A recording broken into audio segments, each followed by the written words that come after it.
When we pushed open the heavy, rusted doors of the warehouse, the silence was deafening.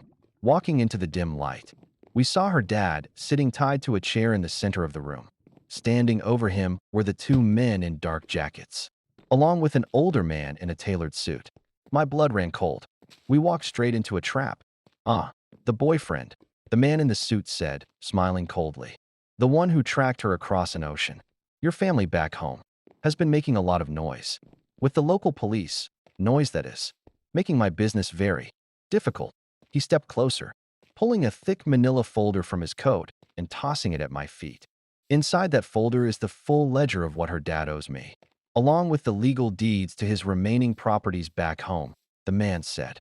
Sign as the witness that these properties are being legally transferred to clear the debt, and all three of you walk out of here tonight.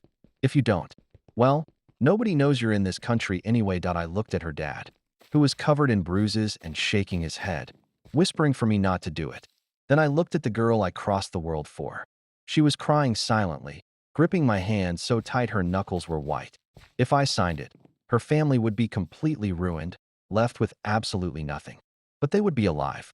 I knelt down, picked up the pen from the floor, and signed my name on the dotted line. The man in the suit smiled, took the papers, and nodded to his men. They untied her dad and walked out into the night, leaving the three of us alone in the dark. A week later, her dad surrendered to the local authorities to sort out his legal mess, and she and I finally boarded a flight back home. As the plane lifted off over London, she leaned her head on my shoulder and whispered, "We have nothing left." I held her hand tight and looked out the window. "We have starting over," I said, and for the first time in months, she finally smiled.